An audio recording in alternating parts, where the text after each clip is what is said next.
Hey everybody, it is Majin Slayer here, and today I got for you guys a deck profile. I'll be going over my Fan Nights deck list that I've been using to go ahead and win some booster packs from locals. Been doing pretty well with it. I'm about to actually get a sealed box pretty soon, which is pretty nice.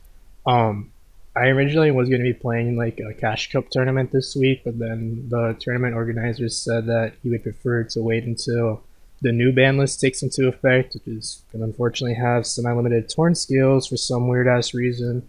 Even though Fan Knights are barely doing well on the ladder, as I see from like MasterDuelMeta.com, um, literally like nobody has been doing that well with it, so I don't know why it's getting hit. Um, and second off, like every time I see someone play this deck, it's like, sorry, but most of the time it's pretty bad. I'm not gonna lie.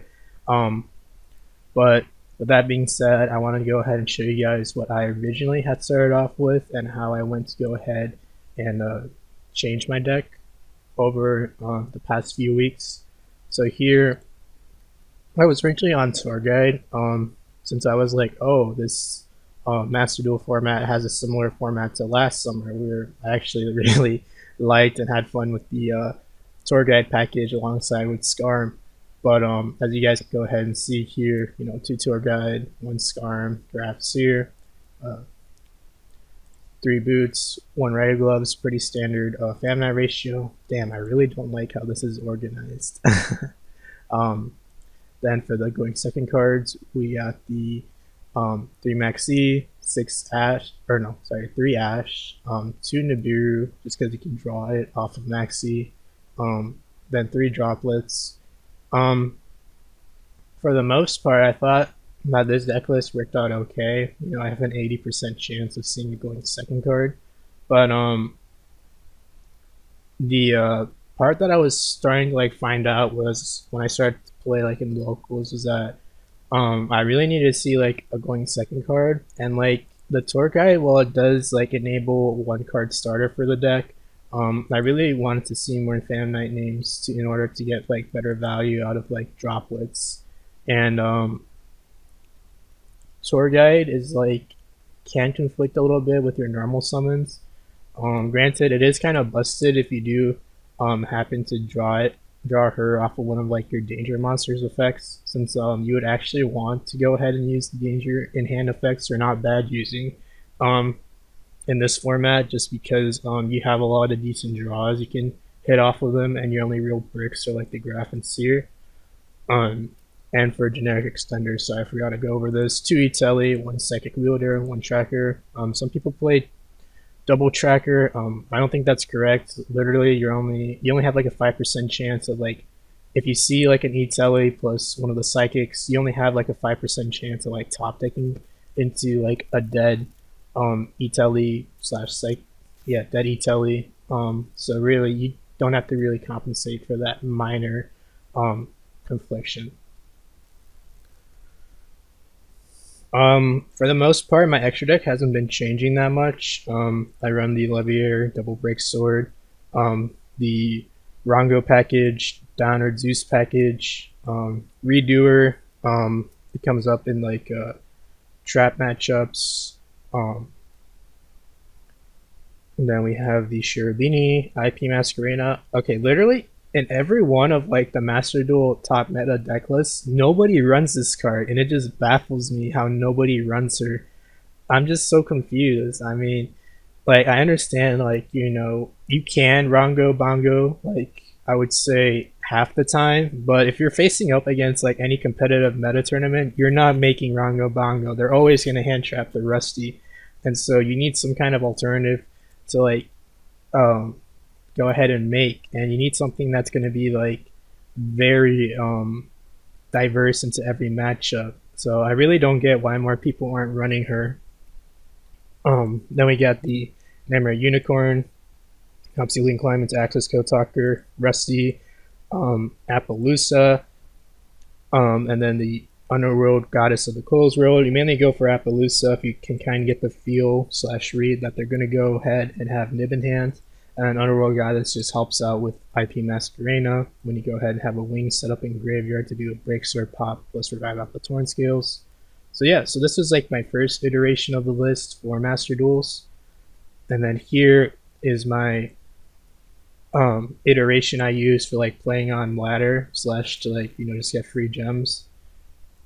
Here you guys can go and see I ended up cutting the tour guide because in favor of more going second cards to go ahead and help compensate for the Altlich matchup that has, you know, 3 skill drain. So I really want to help with that. I decided to go ahead and pick Duster and Red Reboot because Red Reboot can come up because it can also help negate imperms. And even if they go ahead and like try to like go ahead and set another trap off of the Red Reboot, you know, you can just go ahead and like pop it because the deck just goes ahead and pops cards so easily. You know, we pop our own Break Sword. Rusty has the effect to pop. Break Sword has a pop ability. So to me, Red Reboot is well worth it. I also cut down on the traps to go ahead and make room for the going second cards. I usually see more combo in ladder, so that's why I have the 2 Nibiru's, but this can also be cut down to 1. I always think like you should at least run at least 1 Nibiru, just because like you have the potential to draw it off a maxi for someone who doesn't respect Nibiru and tries to keep comboing off. Like maybe you're up against Adignuster, for example, and they don't negate your maxi, but they still want to go for their towers. Now I put in the 2 Ragged Gloves because Ragged Gloves is the best name you can see to go ahead and help you play around Nibiru. Just because like you usually make Rusty on your 5th summon, and then if you have Ragged Gloves in Graveyard and your opponent Nibirus you, you just go ahead and revive out the Rusty fairly easily. As you guys can see, the extra deck did not go ahead and change. And then depending on like your locals, you can also go ahead and adapt for that as well. So let me go ahead and show you guys what I mean. Let me see here.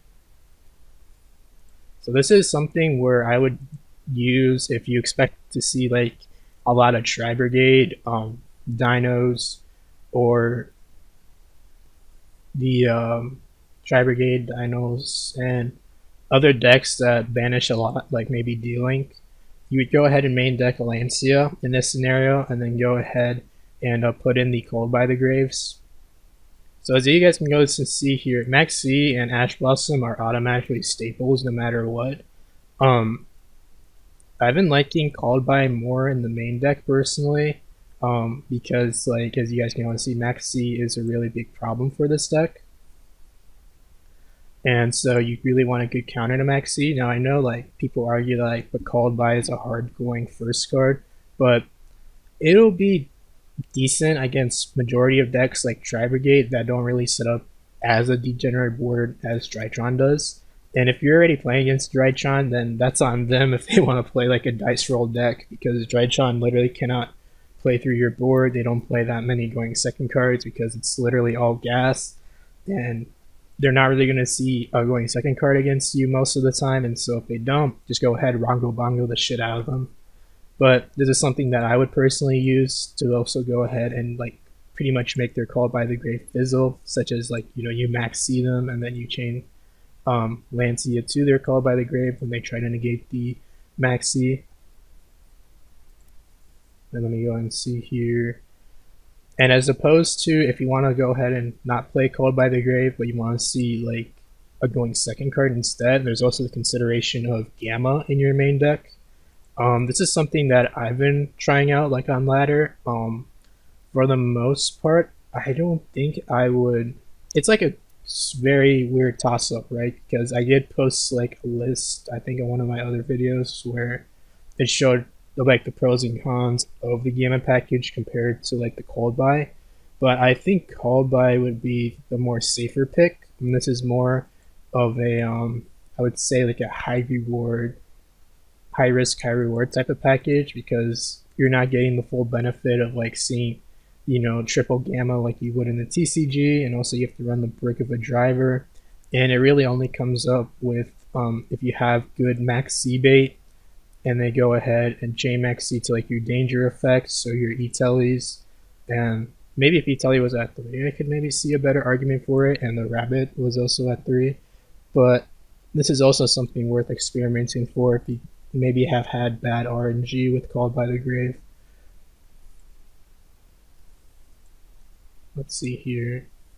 Let's see what's this one exactly. Was I experimenting in this deck list? I don't know. Let's see what I was trying to do with this deck list.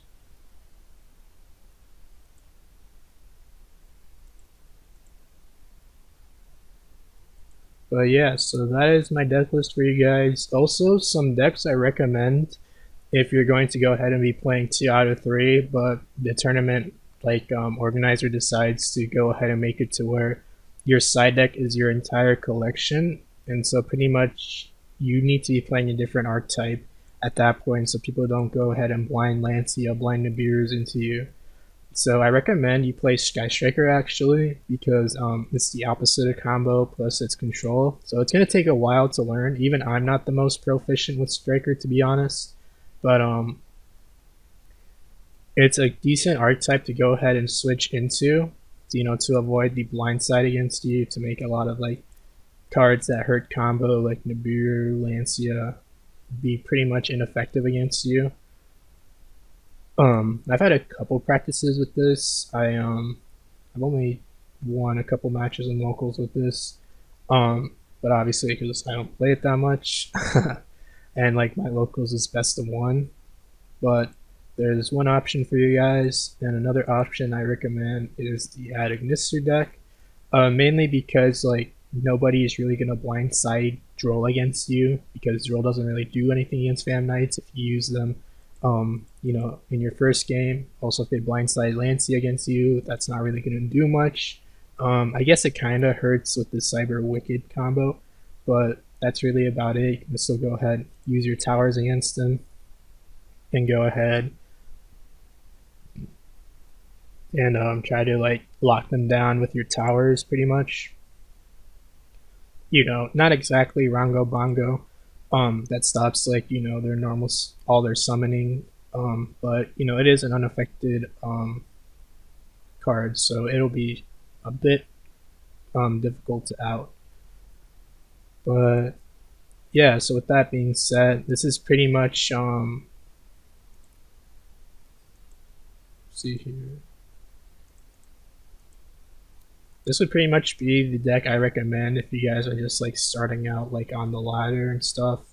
I would definitely recommend taking out like the Nibiru and the Duster for Called by the Graves if you're playing on the ladder. I haven't been seeing that much Drytron recently, but if you start to see that, then obviously you can go ahead and switch up these cards for it.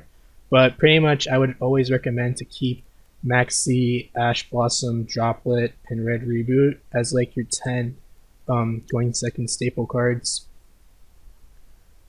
And yeah, so with that being said, I hope you guys enjoy the deck profile. If you guys want to go ahead and try out my personal deck list, be sure to go ahead and leave me some feedback, any type of like